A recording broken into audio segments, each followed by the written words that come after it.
Prime time local news, serving the Lakeland and Midwest regions. What did you cook for your mother this past Mother's Day? Some people took advantage of the Lloydminster Exhibition's kitchen to order up a special meal. We drove by to take a look at what the grill had on their plate along with a special touch. We are doing curbside pickup meals of chicken cordon bleu. So it was a pre-order that people could order up until yesterday, and it's a full meal deal with chicken cordon bleu, stuffed potato, carrots, a salad, dessert, and a carnation for the first 150. We had over 100 pre-orders, so we are really thrilled with that.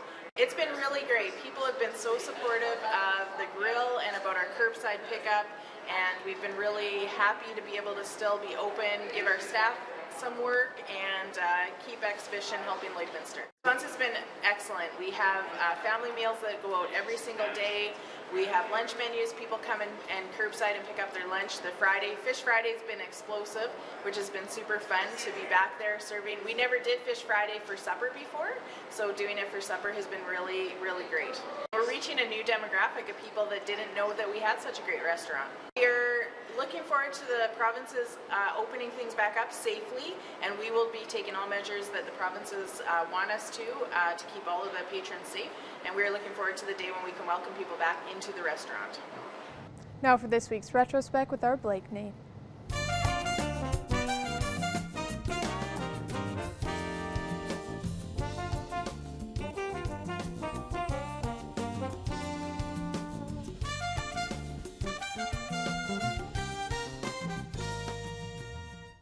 This week in Retrospect. Last episode, we showed you how Lloydminster was preparing for its first ever air show back in 1995. And this week, we have the city's reaction. It was like poetry in motion.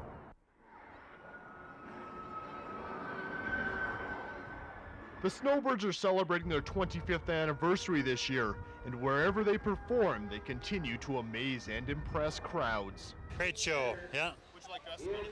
Oh, I think the Snowbirds were the best. And the Snowbirds were up in the sky because I like the Snowbirds Festival. Snowbirds. And I liked how that one fighter jet went really fast.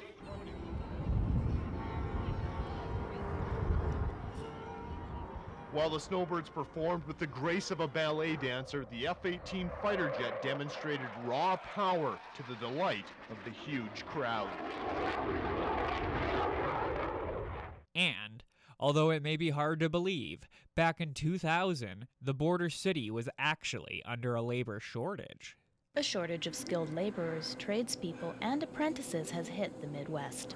Due to growth in industry, oil, and technological advances, the government and the construction industry is saying that there is a demand for workers in such areas as electricians, carpenters, farm equipment workers, and industrial workers. We're finding that it's all regions in Western Canada that we've got a shortage right now, so each region is suffering from the same thing. We're hoping that the quality of work, the benefits that our dealers provide, as well as the actual day-to-day tasks of dealing with the customer and the new technologies and the sophistication of the machines itself is enough to attract people. The shortage of skilled workers is not a new thing. It has been building up for a while now. We've had a long, steady growth, and I think it's going to impact on our businesses. There's a fair amount of building in the area, and there's a real demand for skilled tradespeople, especially Alberta apprentices. And that's all for this week's Retrospect.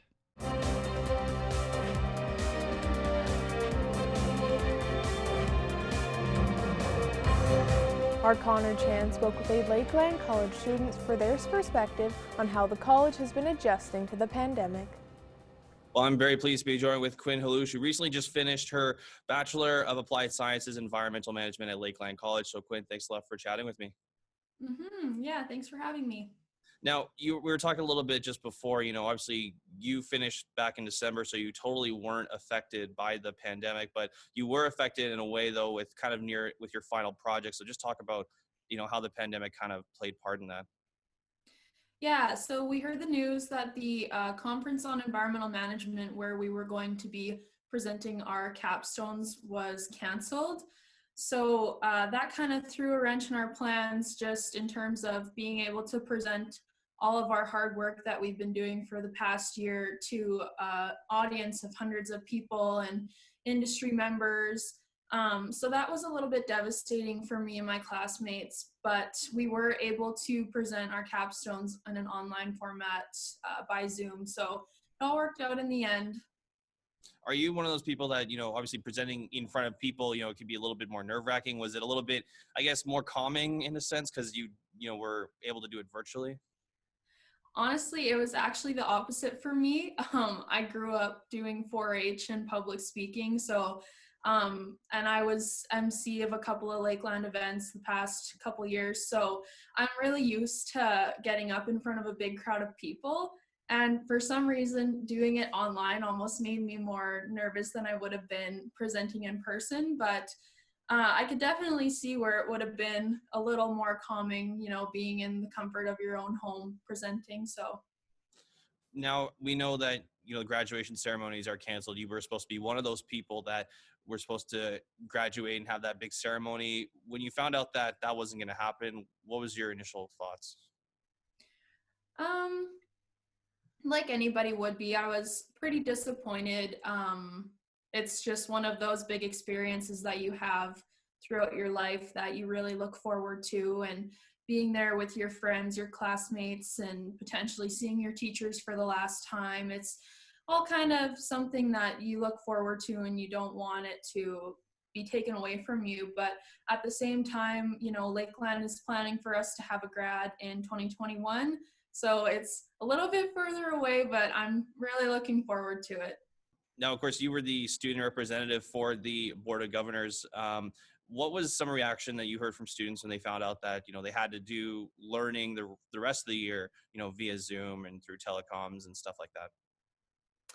So, kind of from what I could understand from the students that I was in communication with, was that everybody was pretty upset that just the hands-on learning component and the students in the lead was kind of being taken away, and that it wasn't going to be used to its full capacity like it normally would when you're in an in-person class or you're out in the combine on the student-managed farm or whatever. But at the same time, it was really impressive how fast the teachers and the staff were able to get all of that content in an online format so that the students didn't have to take a day off or be set back in their schedules in any way. Now, I guess that kind of leads into my last question here. If COVID, continues the way it does, if it heads into the next school year, do you have the confidence that Lakeland will still be a very good resource for those students to make sure that they get their education? Absolutely. I am an advocate for Lakeland forever till the day I'm away off this earth. Lakeland is really great at overcoming adversity, challenges. It's a great community of people that just work together to find solutions. And I know that even though Lakeland's reputation is that hands-on learning and that putting students in the lead, they're going to find ways to still do that even with everything that's happening. Well, Quinn, I really appreciate your time, enlightening us from a student's perspective there. Really appreciate your time, and thanks a lot for joining me. Thank you. Furniture set and design supplied by Furniture Gallery and Furniture House, downtown Lloydminster. I'm joined here with Todd Robinson, and he is the Director of Education at Lloydminster Public School Division. How have you guys been adjusting during this pandemic? Well, the pandemic has certainly caused a lot of change in Lloyd Public School Division. There's no doubt about that. But from my perspective, I just simply couldn't be more proud of the efforts of our staff and our students and families. As of March 20th, we moved all of our programming online and traditional paper-based for families that required that service. And we're well into it now, having delivered just over 300 Chromebooks to families and teachers engaging each week with kids on their learning. And so it's been we're developing a new normal is the best way I would describe it in Lloydminster Public School Division. And could you go into a little bit more detail on how LPSD has really been utilizing online learning? Yeah, absolutely. I think, depending on the grade level that your children are in, you would see different experiences. Based on the framework provided by the Ministry of Education, our elementary students are focusing primarily on literacy and numeracy and using, different forms of technology to be engaged, whether that's Google Meet and actually having a chance to have a face-to-face with their teacher, using Flipgrid to do some video work, or just various other forms of technology to assist them in their learning. And as you work into the middle years in the high school, certainly things get a little more rigorous, a little more time expectation per week for students, and then ultimately in the high school context, we're trying to target about a 3 hour a week per class delivery, trying to keep kids up to date with some of those essential learnings that are part of each and every class at the high school level. And why is it important to make sure students have access to these online resources at this time? Well, I think, we're in interesting times, as everybody would say, and certainly finding ways to offer learning that's engaging and interesting for students is a big part of this process. Teachers, like students, have been learners over the last number of months, and I would say that ratchets up to people in my role or board members. Everybody is learning to use technology in a way to communicate effectively, try to find ways to share content in an effective manner, and ultimately engage families and children so that they see some value in spending time with us on a daily basis. And could you go into a bit of detail on how the teachers are currently working with their students? Yeah, absolutely. I mean, I think it's a blend of different delivery forms. We've left a lot of that decision making to teachers with regards to what works best for them and the students that they serve. But certainly some teachers, as I mentioned earlier, will be doing kind of a real-time delivery portion or touch base each week where they'll meet with students via a program we're using called Google Meet, which allows them to have real FaceTime conversations just like you and I are having today, which is a really important part of the learning process and something that we're all missing in this pandemic time. In addition to that, a lot of our teachers are using Google Classroom and developing Google websites as a way to deliver content and learning for students so that they can have a series of activities that they work through each week and their parents are aware so that as they're able to support their students, they can do so and help us reach those targets we're all setting for the end of the year. And what has the students' reaction been to everything so far? I would say that like anything, we had a lot of real excitement about reconnecting. And I mean, I got to be honest with you. I think our teachers were just as excited as our kids were about reconnecting once the pandemic plan was rolled out and we had education started again. It is definitely more difficult to learn at a distance like this for many students, not for all, but for many. And so certainly, I think that kids have been doing really well. But certainly, as the weather warms up and other demands of families come into play, and in a time where people are all balancing tricky contexts and their own situations, our engagement level I would say, has dropped a little bit, but that was probably to be expected. And certainly, we're trying to do whatever we can to ignite some of that interest with our students and get them engaged and carry them through to the end of the year. That's always an interesting time as the weather warms up and we look forward to summer. Well, thank you so much for joining us, Todd. Well, thank you for having me and really appreciate the partnership we have, and I hope you have a great day. Thank you and best of luck. Okay, take care.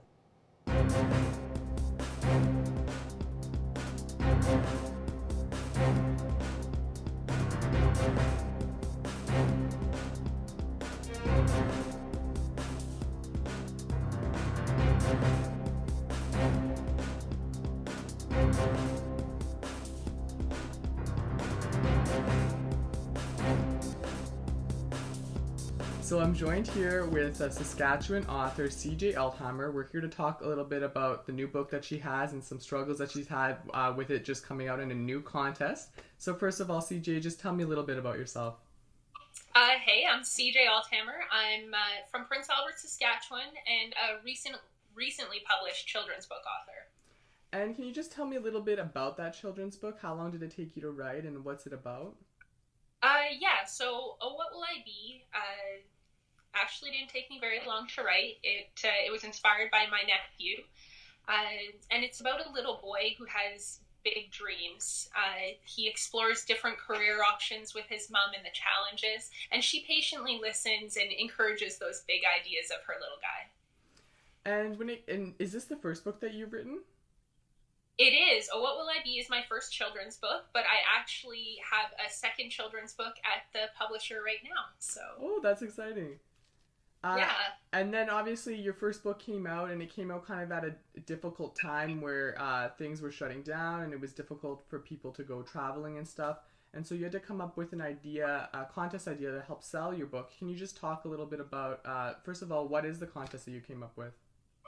Yeah, so when the whole COVID-19 thing kind of came into play, my whole 2020 schedule was cleared. So that's when I started running through a lot of different ideas and came up with the novel idea contest, which was actually inspired by a woman out of Calgary who did a Write a Letter, Win a Home contest a couple years ago. And I thought that was super unique, and that kind of always stayed in the back of my mind. So when this all came to play, I thought it was a really fun way to engage people and, stay at home and stay safe, but still give back to the people who are supporting me. And so how does the contest work? People have to write a letter in. Obviously, I'm assuming they have to buy a copy of your book. Yeah, so the contest entry fee is purchasing a copy, a hard or soft cover copy of my book, and then writing me a 400 word or less letter emailed to a novel idea contest at outlook.com, and just tell me how these funds would help your family and why you think your family should win. And how much would they be winning if they won, and then are there more than one winner? Okay, yeah, so if I reach the benchmark of selling 100,000 copies of my book, I'm going to take $50,000 of the proceeds from my book and give 5 families $10,000 each. And I actually put a little clause in the rules that if we happen to exceed the 100,000 copies sold, I'm going to increase the number of winners. That's awesome. And so if somebody out there wants to buy your book, how are they able to do that?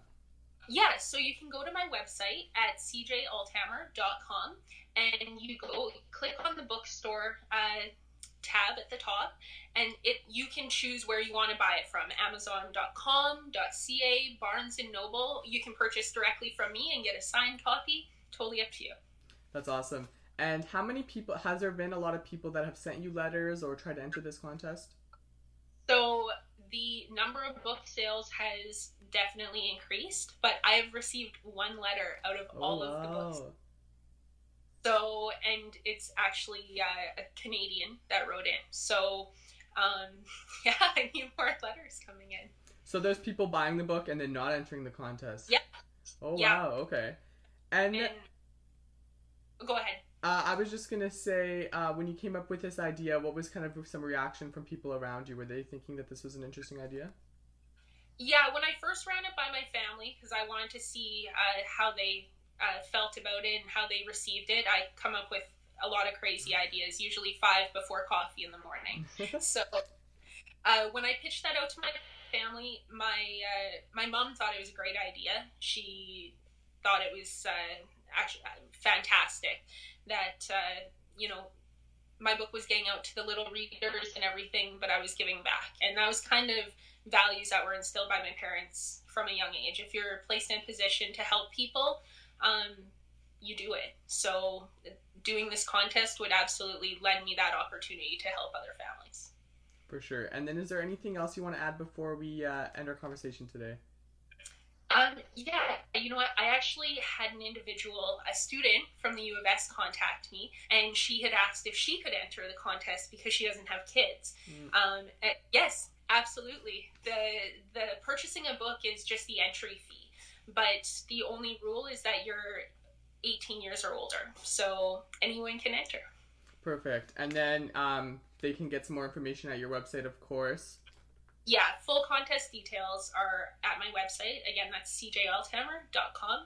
And I'm also on social media, so you can check me out on Facebook, on Instagram, and yeah. Perfect. Thanks for taking some time to talk with me. I think this is a really interesting idea, and it's a great way to try and boost your sales during a difficult time. Thank you.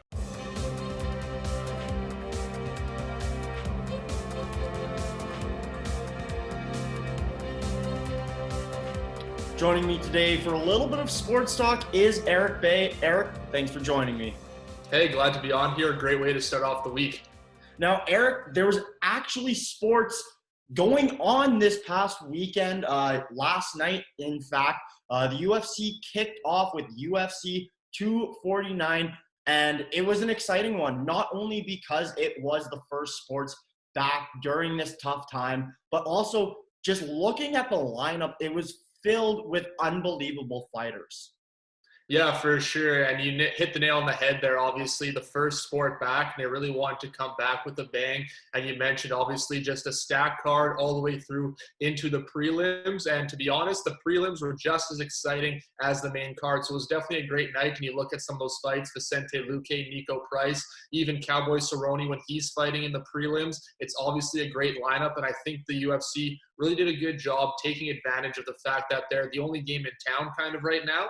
So to have them go on there and just stack it like that was a great way to build momentum and into their upcoming 2 more fights here in the next week.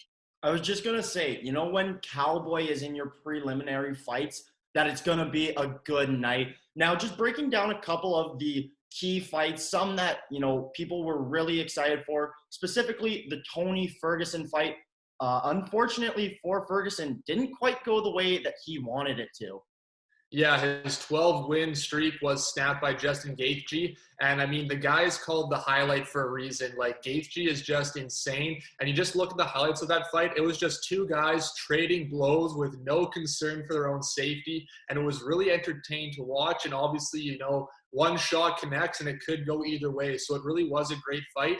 And this just kind of shows why Gaethje's star has been on the rise and continues to rise. And so hopefully once all this is over, we can see him and Khabib fight, because I think that's exactly where the UFC is going to want to go there and unify those belts. And Gaethje did a great job of capitalizing on his opportunities. He really just pounced when Ferguson left himself open, and he would throw consecutive blows that you could tell were just really, really starting to wear down on Ferguson. Now, another thing that I noticed about the night, every fight except for one were knockouts or TKOs. So, I mean, I feel like this little break that some of these UFC fighters might have almost tuned them up a little bit, or maybe on the flip side, it slowed down some of those fighters. What do you think about that, Eric? Yeah, I think obviously there's a lot of excitement for those guys when you're going to fight, and you never know too, especially when you look, there was no fans in the building, so you don't know how much those fighters feed off the energy. But I think really this was just an example of how great this card was, really living up to that billing, because you look at who was on that card, Ngannou with the insane knockout 20 seconds in. So I just really think it speaks to the caliber of the fighters that were on this card, and they sure showed up and put on a great show. And you love to see the heavyweights really go at it. You mentioned only a 20-second fight, just absolute haymakers. One fighter who won their fight and then made a big announcement was Henry Cejudo. He announced after his fight that he is retiring from the UFC. Yeah, and again, another great fight, and just a great story, too, with Dominic Cruz trying to come back, his first fight since 2016. Obviously came up a bit short, but again, just an interesting announcement from Cejudo, and I guess we'll see. A lot of guys have said they're retiring and come back, and he's still fairly young, only 32, 33. So there's a chance he comes back, and again, hopefully he does, because he is a great fighter. But if not, he's obviously done very well for himself, and congrats on the win. Yeah, one guy that we saw retire and then come back to the UFC was GSP, George St. Pierre, Canadian, one of the best, if not the best, UFC fighter of all time. And there was a big announcement last night to do with him. Dana White announced that George St. Pierre will be inducted into the UFC Hall of Fame. Yeah, I mean, obviously just very deserving. You look at what he did throughout his career, really kind of not necessarily revitalized the sport, but, remade it and kind of showed what fighters can do when they do master all those technical aspects. And he really did dominate for years. Obviously, he had some health issues later in his career, which was terrible because it took away from us being able to see him fight. So selfishly, it wasn't very great. But obviously, again, just an amazing fighter, and proud to say he's Canadian from our own country. So like I said, just very deserving, and congrats to him. Yeah, Canadian guy who I think for a lot of us up north here, really introduced us to the UFC, or if he didn't introduce you to the UFC, at least got you more involved. GSP went 26-2 throughout his career, fighting from 2002 to 2013, and then again in 2017. So great night of fighting, and there's even more to come. Wednesday night and Saturday night, there will be more fights. Preliminary fights start at 4 p.m. Eric, always a pleasure having you on. Hey, thanks for having me on. And like I say, I can't wait till we're back in studio. Looking forward to it.